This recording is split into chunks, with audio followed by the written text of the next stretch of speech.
Okay, well, we are celebrating the 50th anniversary of Star Trek. So you've all worked on different shows at different times, and they've all defined their times and been different, which has been what's been so great about it. So for each of you, I just want to go down the line, starting with you, Walter, and then Michelle, Denise, and Bob. At what point did you feel like you were making a TV show? It was a job, it was a gig. And when did you finally feel like you were doing something special? Okay, I have to stand, I'm sorry.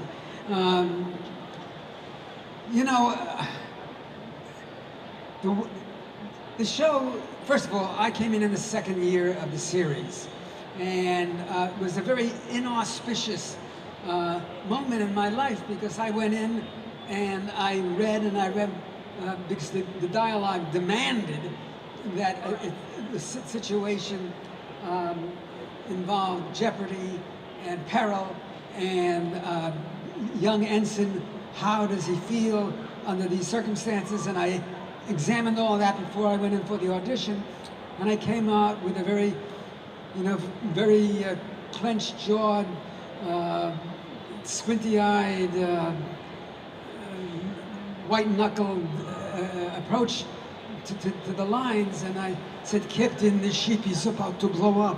What are we going to do?" And they said to me, "Yeah, but can you make it funny?" So the lines that got me the job were, "Captain, guess what? The ship is about to blow up." So with that in mind, I never really had a sense for many, many years that this was going to be something that was going to be ingrained in my life, that would shape my life, my career. I kept thinking we were going to be canceled. There was so much rancor at NBC directed towards our show. The first movie was postponed several times. The first movie was, in fact, admittedly not very good, and I thought that was certainly the end. And on. Star Trek 2 was good, Star Trek 3 wasn't. 4, good, 5, not. And then Next Generation, I thought that was it, we're done. Au revoir, adios, they have fresh faces, and somehow they still wanted us around. So it's been for me, because I'm so cynical at heart, it was a long, slow process coming to the conclusion that I was probably going to die with Star Trek on my lips. And so I'm still in the process of discovering what a phenomenon this is. Before we continue, I would like to bring to the stage a very special guest, the head of Roddenberry Entertainment, you know the name, and the executive producer of the upcoming TV series Star Trek Discovery, Trevor Roth.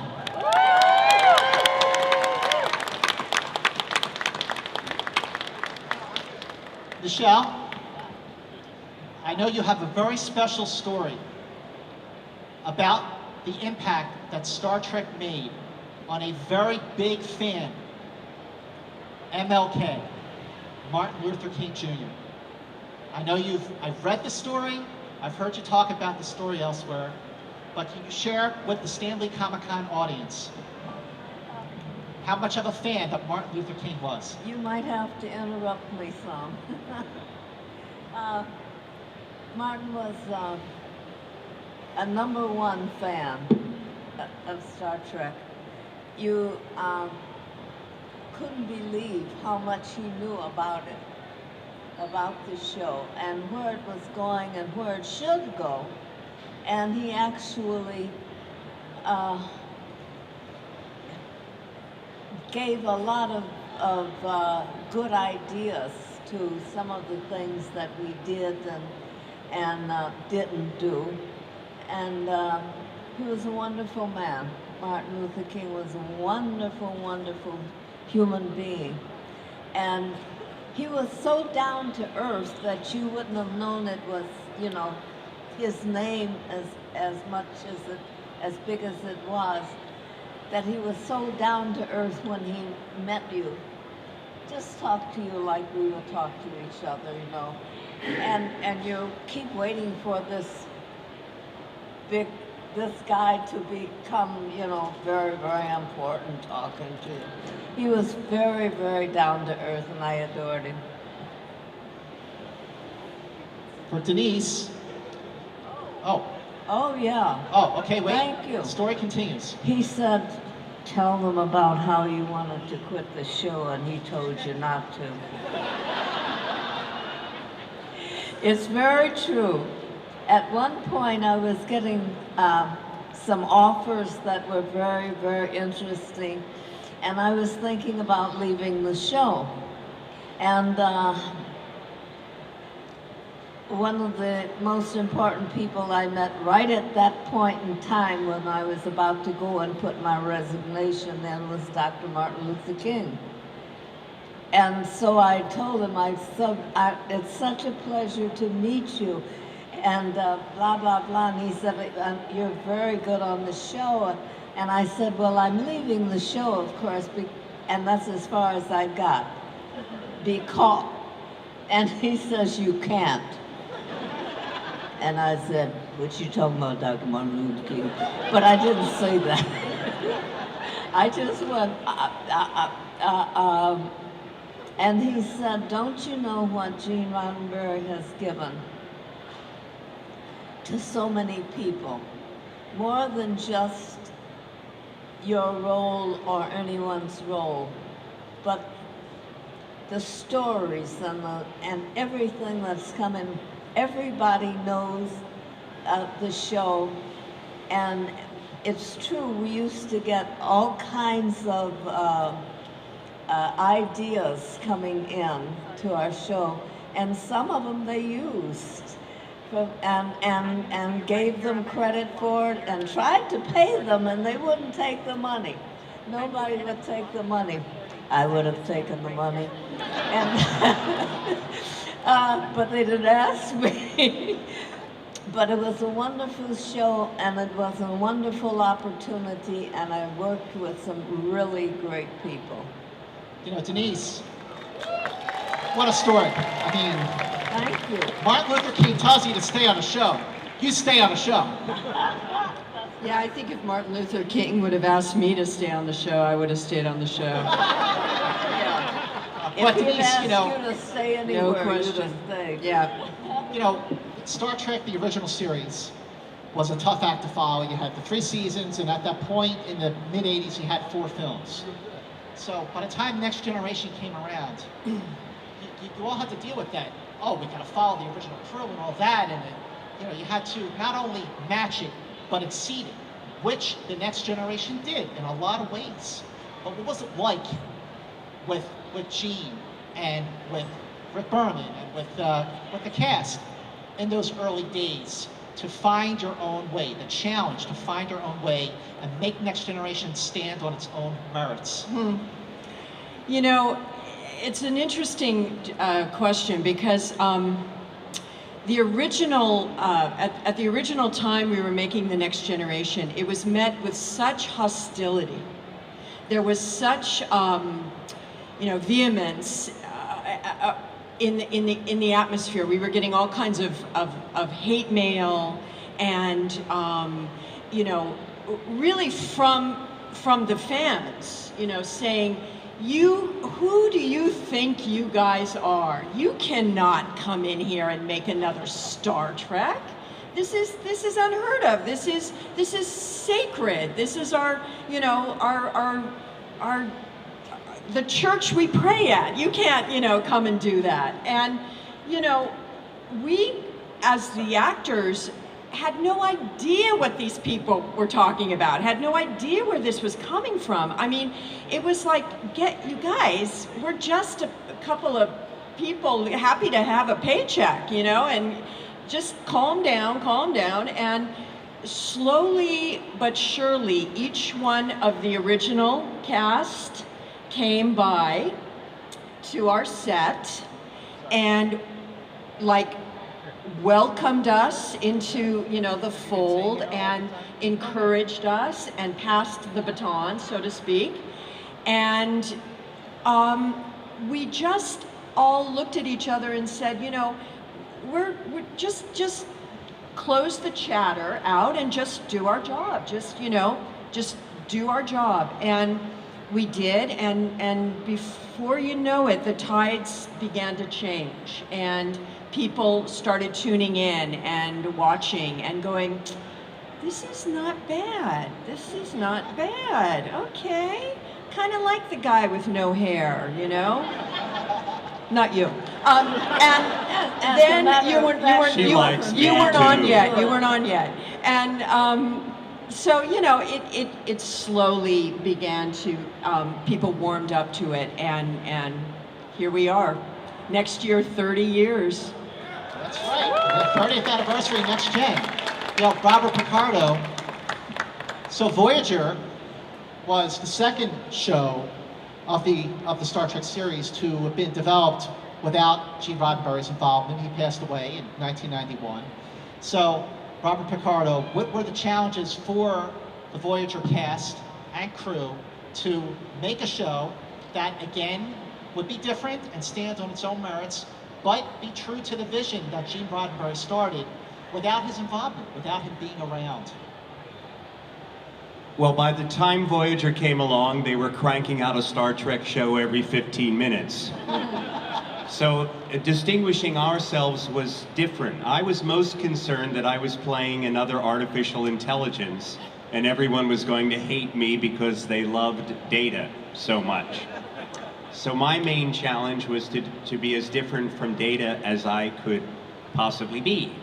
So where Data was very childlike, Pinocchio-like, the little boy who wanted to be a man, my character was a cranky old curmudgeon who claimed to have no interest in being human. I have teased Brent on other occasions that I was far more sophisticated a character than he was. He was merely hardware, I am software.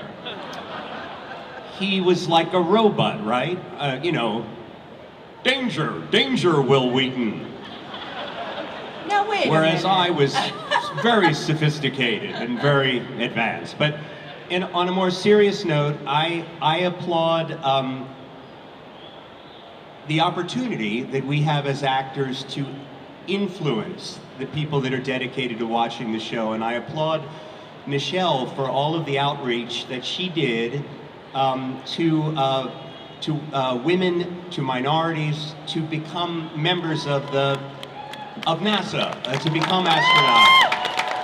And I think a couple of weeks ago, because I do work for a group called the Planetary Society, our CEO is Bill Nye, the science guy, and we are the world's leading space advocacy organization. And I got a letter the other day, an email forwarded to me. While I was on Voyager, I talked the producers, I'm the only actor, I believe, who talked the producers into doing a public service announcement about a challenge for young people who watched Voyager to get interested in space. It was called the Mars Millennium Project, and a young woman who was 13 when she saw that PSA in 1999 sent me an email through the Planetary Society saying she was now a PhD in astronomy because she'd seen that PSA and decided that's what she wanted to do with her life, and that makes me very proud.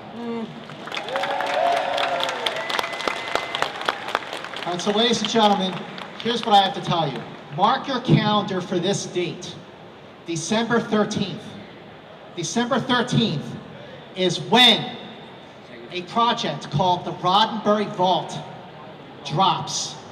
This is a multi-disc set featuring scenes, deleted scenes, extended takes, alternate takes from the original series that have never been seen before. And I saw some of the stuff, and I'm telling you, I lost my freaking mind. Try to imagine, just for perspective, Paul McCartney and Ringo Starr walking you through, track by track, for a lost Beatles album. And that is what the Roddenberry Vault is. Trevor, I am not overstating this. You know I love the Beatles as much as I love Star Trek. Tell us more about the Vault. Wow. The Beatles, huh? Okay. Well, no. Scott is right in this area at the very least. On December 13th, we are going to be releasing what is called the Roddenberry Vault in combination with our friends at CBS. It has been, I think, 8 years in the making.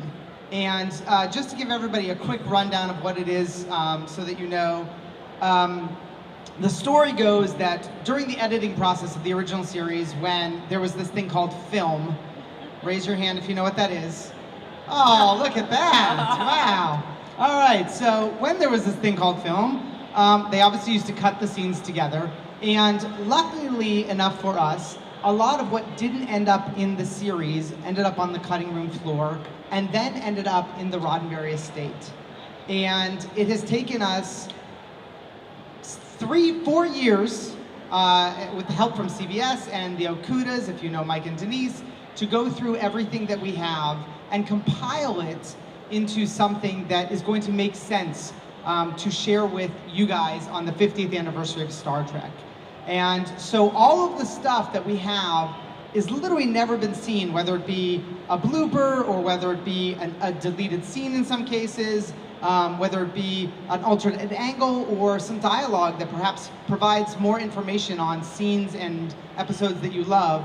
We're bringing the Roddenberry Vault to you because we want to allow you guys to enjoy not only Star Trek, but some of the secrets behind Star Trek, some of the stuff you didn't know, learning about things from a new perspective, a little behind the scenes, and getting to enjoy, if you will, the making of Star Trek as much as the product. I'm not kidding, ladies and gentlemen, I've seen these deleted scenes. I wept. There are extended scenes from the city on the edge of forever, which, as you all know, is the Citizen Kane of Star Trek episodes, that further deepen the impact of the show. And this is the most significant release in Star Trek's history since those first VHS copies came out in the early 1980s. It is that significant. Mark your calendar, December 13th for the Roddenberry Vault. And before we get kicked off the stage, we have 2 birthdays to celebrate. 2 of them. One of them, as you know, is the 50th birthday of Star Trek, which was September 8th.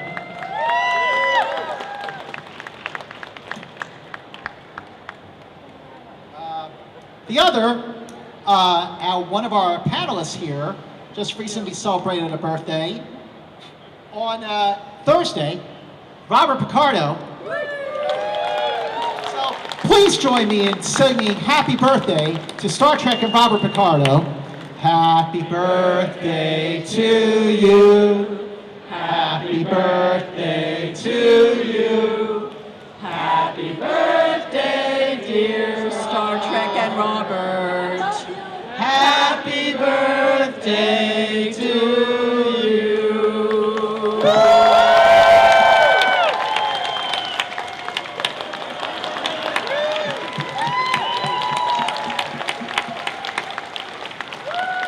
Thank you very much.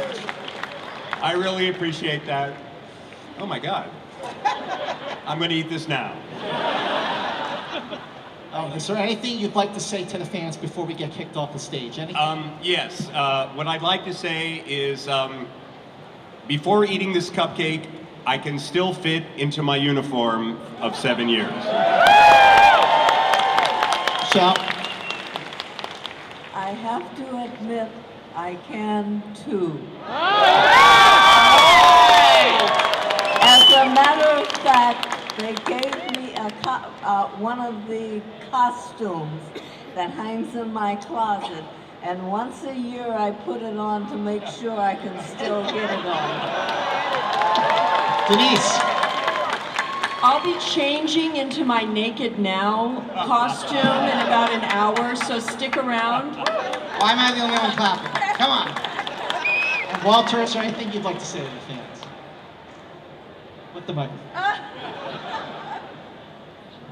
I don't know what to say to the fans. You've been all so extraordinary for all these years. And Nichelle and I have been, in fact, Nichelle has been with Star Trek a year longer than I have. And it's just amazing, the enthusiasm and the life it brings us, the vitality and the energy that knowing you're still there, you're still supporting us, that you still believe in the things that Gene was trying to say or did say in his stories. It gives me hope and comfort for the future, particularly in light of the extraordinarily disillusioning moment that we have right now.